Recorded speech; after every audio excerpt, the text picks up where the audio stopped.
Fortaleza y valentía, una introducción al liderazgo bíblico y transformador, es la nueva obra del Dr. Samuel Pagán, publicada a través de Editorial Unilit.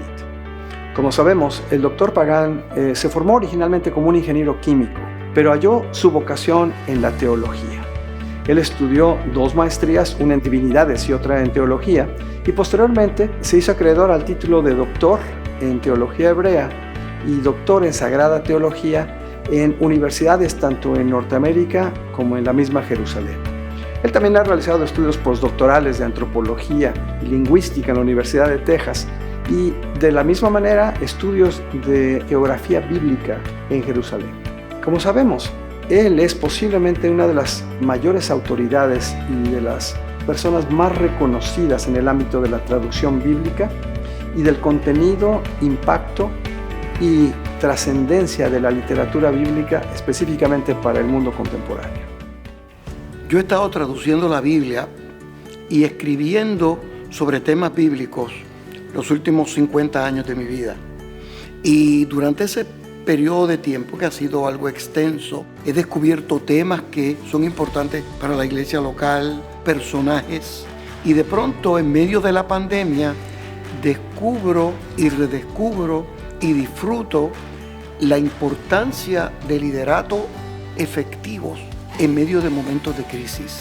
Entonces eso me dio la oportunidad de estudiar cuáles son las características del liderato, qué personalidades deben tener las personas que ocupan puestos de liderato en la iglesia, en los gobiernos, en la comunidad, en las empresas. Y con esos temas en mente, en medio de un momento de crisis nacional e internacional, vuelvo a leer la Biblia, pero vuelvo a leer la Biblia con ese tipo de preguntas. Y me encuentro con diversos tipos de liderato, con diferentes personajes, con diferentes contextos. Y una de las cosas que me doy cuenta es que para los diferentes desafíos de la vida se requieren diversos tipos de liderato. En algunos momentos el liderato debe ser entusiasta, vociferante, afirmativo, caminando al futuro. En otros momentos debe ser más sobrio, más calmado, donde el liderazgo se ejerza con el testimonio, con la acción, con el modo de ser. Y en medio de ese cuadro y en medio de esa estructura temática y espiritual también, comienzo a estudiar la Biblia, a estudiar el liderato de Abraham y de Sara, de David, de Pedro, de Pablo y ciertamente de Jesús de Nazaret. Y ese fue el primer golpe que tuve con el liderato bíblico.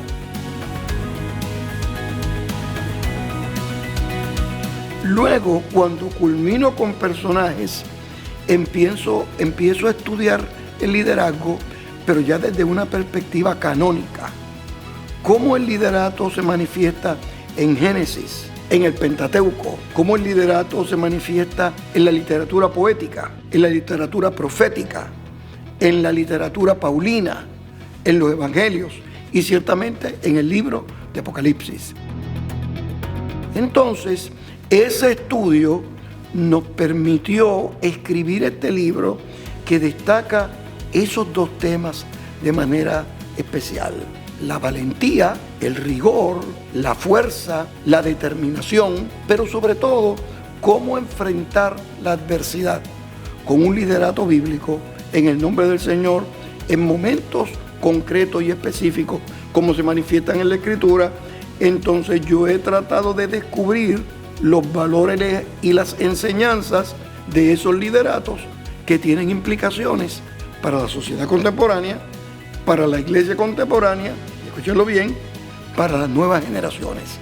¿Qué legado pedagógico, educativo, teológico y espiritual le dejamos a las nuevas generaciones de líderes cristianos fundamentados en la Escritura, respondiendo a necesidades concretas? Tú tienes en la Escritura, cuando estudiamos la Escritura con detenimiento, descubrimos todos esos personajes y cada personaje es un mundo en sí mismo. Tiene un trasfondo educativo diferente, tiene un trasfondo cultural diferente, tiene un trasfondo existencial diferente. No es lo mismo el liderato de David, joven, frente a Goliat, que David, ya un militar, con experiencia militar, entrando a Jerusalén desde la cueva de Adulam. Un mismo personaje, diversos momentos, diversos estilos de liderato, diferentes experiencias de vida. Pero no solamente uno descubre el liderato de los hombres, el liderato de las mujeres. Y una peculiaridad cuando estudiamos el liderato bíblico es que uno ve en una sociedad patriarcal, en una sociedad donde se destacaba prioritariamente el valor de los caballeros, la Biblia se preocupa por presentar el liderato extraordinario de mujeres. Hulda, Eva, Sara, Agar, María, la hermana de Moisés. En el Nuevo Testamento uno ve María, la madre de Jesús, pero singularmente uno tiene que detenerse un poco alrededor de María Magdalena, porque María Magdalena ejerció un liderato no solamente en diálogo con Jesús y el diálogo con los apóstoles, sino en momentos cruciales. Por ejemplo, en la resurrección fue María Magdalena la que recibió la encomienda de anunciarle a los discípulos que el Señor había resucitado. Y eso fue así porque cuando llegaron los discípulos con Pedro corriendo a la tumba, cuando vieron que no estaba ahí, se fueron corriendo. Pero María Magdalena demostró sobriedad, demostró prudencia, demostró calma en procesos decisionales, en instantes de crisis.